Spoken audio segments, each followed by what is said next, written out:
Hey guys, PeeCarNoo here, bringing you another GTA 5 video, and today what I want to do is do a full review on the Epic T20. Now you've seen a lot of videos of these on my channel lately, but most of them were on the day one of the DLC, and obviously I didn't have time to get to know the car as well as I wanted to. So this video is going to be what I think of the car after, pretty much 2 days now, and what I think is great about it and what I think is not so great about it, how it compares between other cars now that we've set lap times and we've done a few races in them. So this is going to be an interesting video. So to start with the good points, should we go for looks? I mean, looks can be a personal thing, as you guys know, but this car I personally think is that RKO though. Yo, let me screenshot that.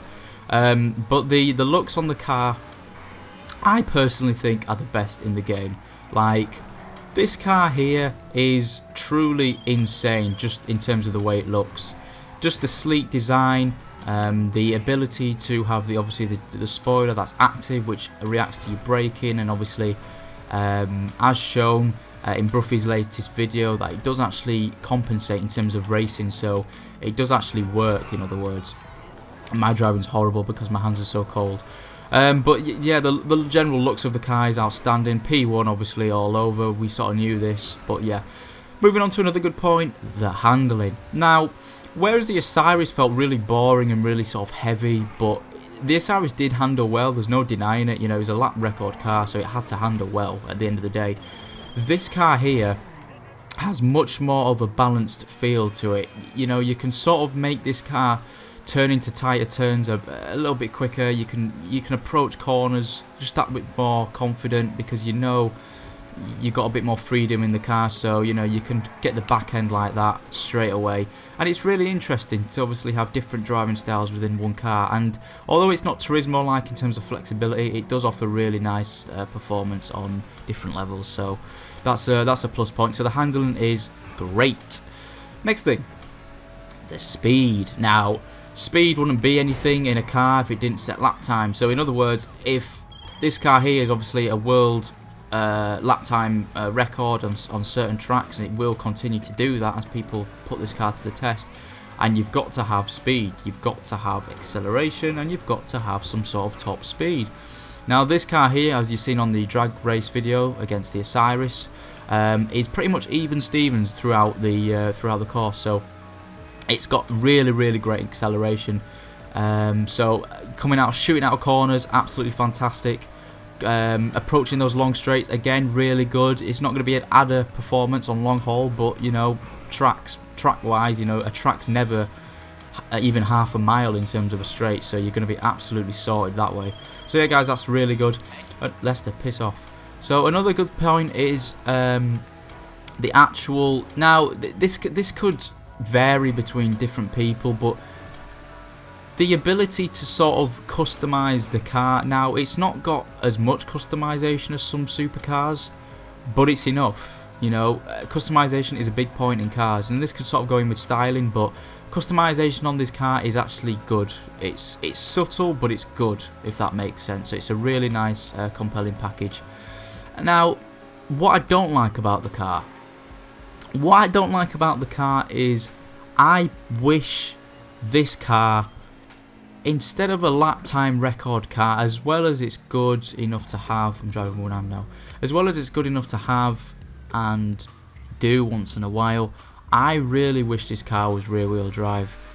I really wish this car was just a bit more fun, a bit more skillful to use, just like the Turismo. I really wanted a Turismo replacement, or not even replacement, but a Turismo match, a match like the other video I did. I wanted that match, but we didn't get the match. So, but you know what I'm saying, guys. I just wanted something different. Rockstar released two all-wheel drive cars, which are pretty much identical on lap times, there or thereabouts.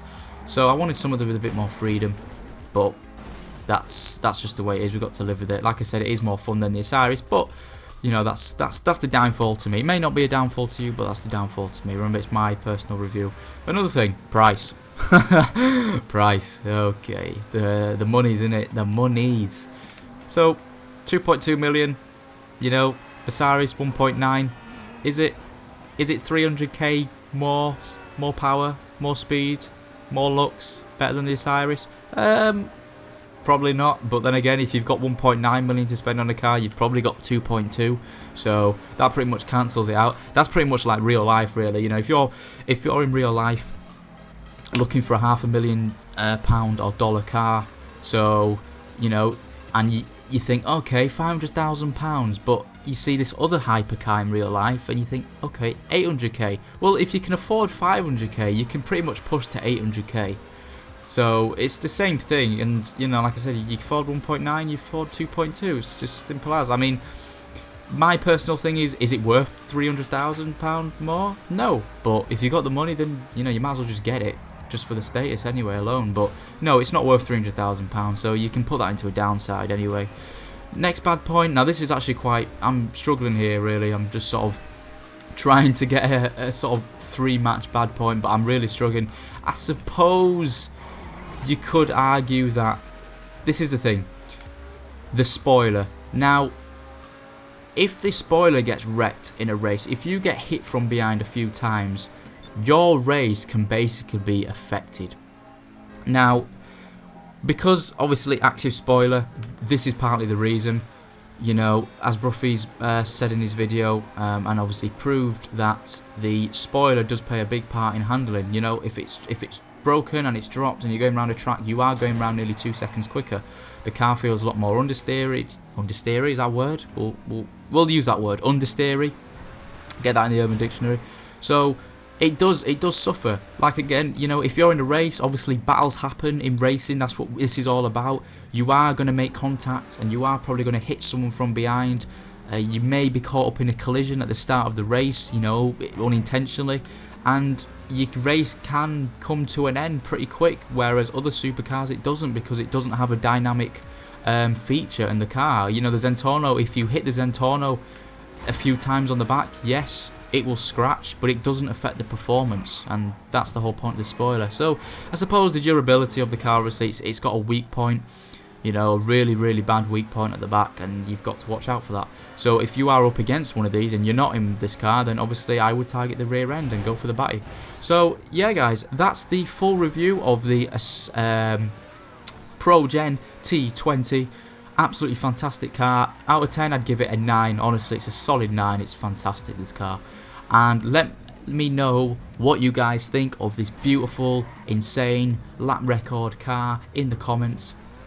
And I want to know a lot more, you know, what you think of the future of the car. Is Rockstar going to bring another car out straight away to beat this? Let me know. And I hope you guys enjoyed. I really appreciate the support.